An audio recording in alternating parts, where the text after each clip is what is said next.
I'm here to share with you my favorite Christmas garland. Have you ever made those interlocking paper chains at school? I used to love making them as a kid, and I would hang them not only on my Christmas tree but across windows.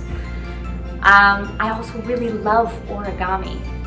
And one day I discovered I could combine the two and create an origami garland. So here's my favorite Christmas star garland that I like to make every year.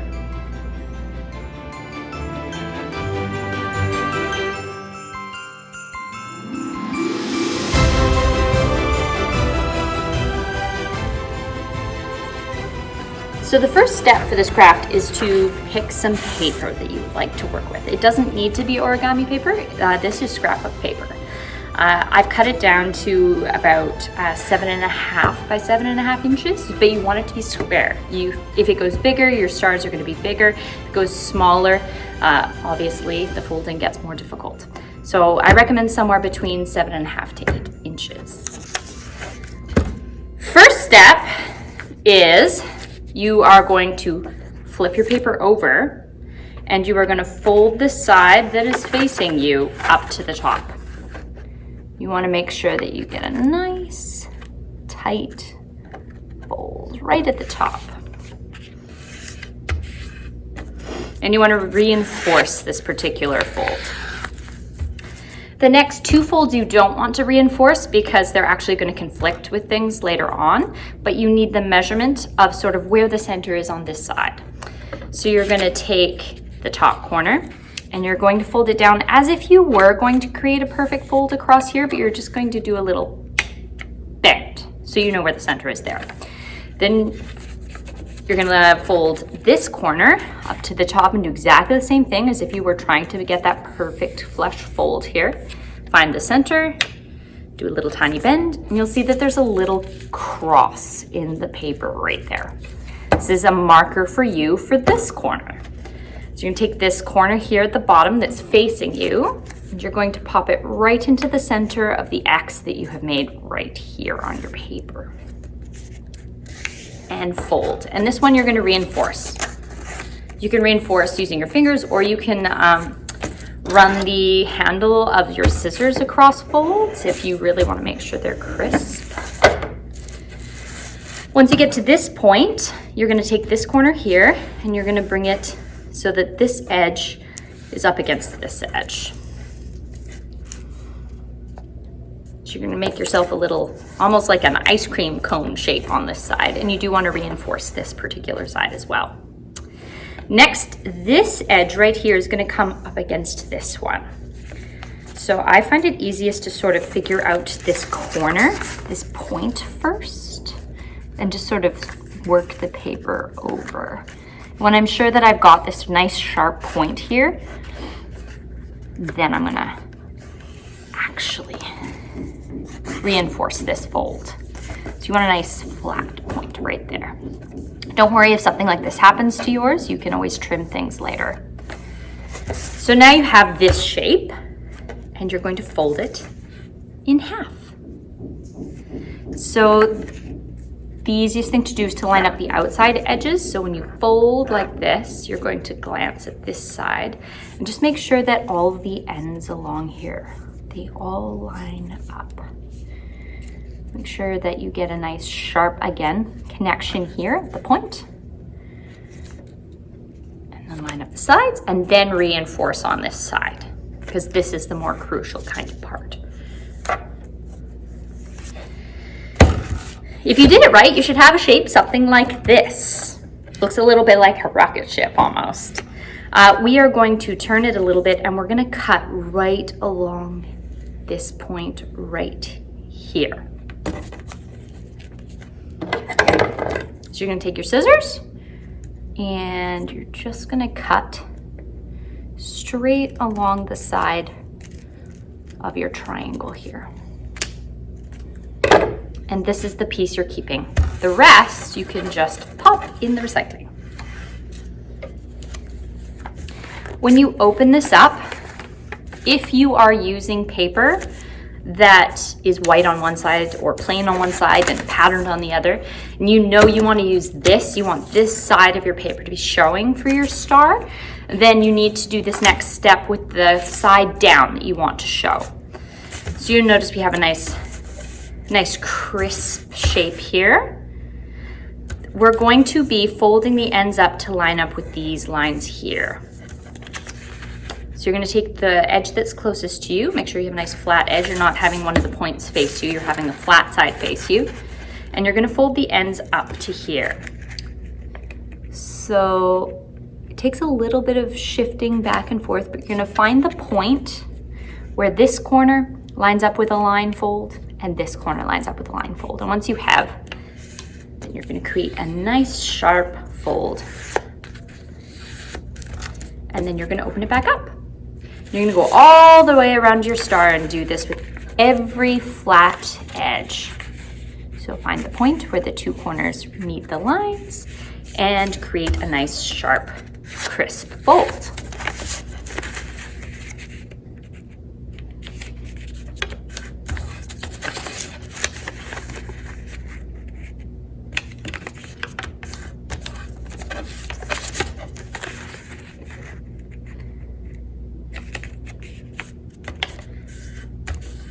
Once you've come to the point where you've done all the sides, you can begin to see that there is an identical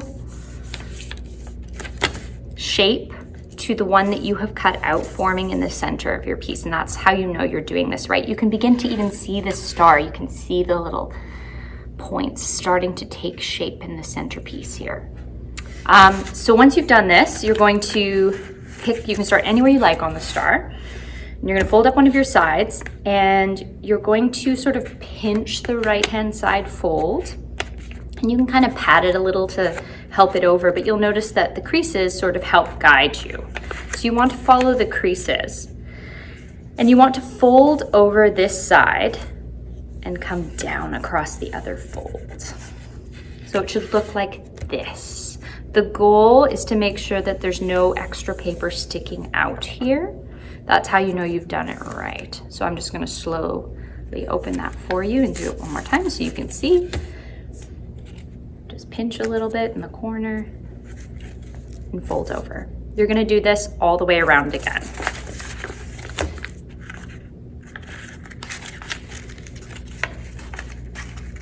And sometimes you'll notice that it looks like it's not going to quite work or not quite fit flush, but the goal really is to make sure that this comes down following the crease here and there's no extra paper here. That's how you know you've found the right point to fold over.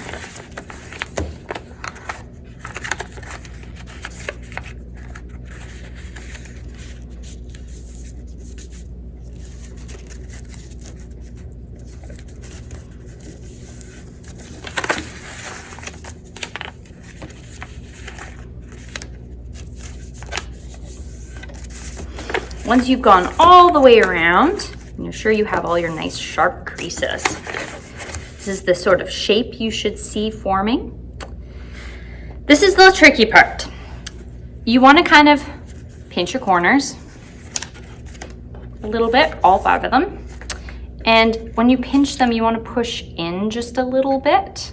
And you'll notice that in the center here, you have your center star shape, right? Kind of see how it's identical to the outer edges.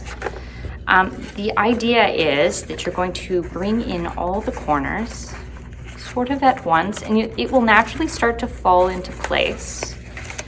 But it can take a little bit of encouraging. You're just going to bring all the corners in slowly together until they sort of all fold in one after another. And there you go. That's the shape you're going to end up with. Your last step is to flip your star over so that the white part is down. And this is the shape you should have. We're going to take all of these corners and we're going to fold them into the center here. You can start anywhere you like. So we'll fold it in. It doesn't have to be exactly in the center. The thing that I look for is, do I have a nice even point here? I don't mind a little bit of a gap in the center, but I want my corners to sort of make sense. I don't want to bring this down to a point where it crosses over like that, for example. I want to make sure that I'm coming to the center, but that my star points are nice and even. I go all the way around.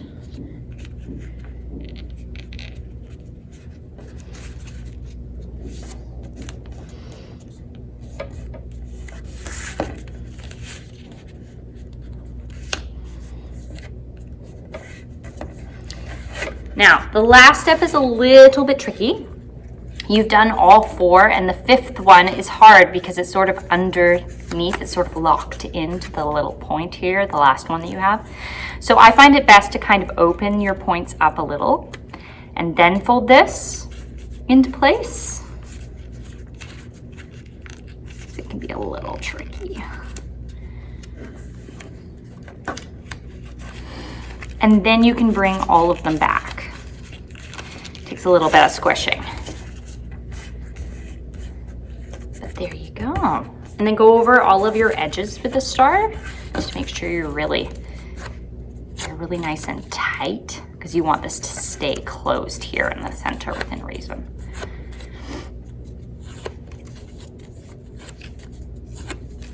And there you go. There's the folding part of the star. And you can make as many of these as you would like for your garland.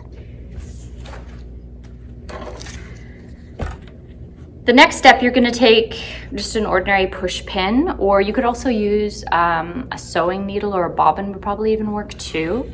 And you're going to decide which part is the top of the star. So for me, I'm going to choose this point as the top. And you're going to take your pin and you're going to puncture a little hole, and you're going to go on the inside here of this fold. And the goal is to puncture the hole sort of right along the crease point. So be careful not to poke yourself in doing this. But I just open up the leaf, find the center point, and then push the push pin through. Once I know where that is on that side, then I'm going to go from this side. And you can wiggle it a little bit to make it big enough for the string. Then you're going to take your string and you're just going to thread it through the hole. So you'll just thread it right through there, and you can space out as many stars as you like. I recommend you just thread a whole bunch of stars on at once, and then decide for yourself how far apart you actually want them. Don't cut this string until the end when you're really sure how long you want your garland to be in total. And here you are. Here's our finished paper chain. I've added a little loop on the end where I decided to finish my chain, and I decorated a little bit again with my hot glue gun. Such a wonderful tool. Put a few little pine cones on there. And then I decided how far I wanted my stars to be distanced. And I have added a tiny little spot of hot glue also just inside the front fold here to secure the string so that it doesn't move. And so the stars stay where I want them to. So here you are, my origami star paper chain. I hope you enjoyed making this as much as I did. And on behalf of everyone here at Kaleidoscope Theatre for Young People, we hope you have very happy holidays. Join us next week.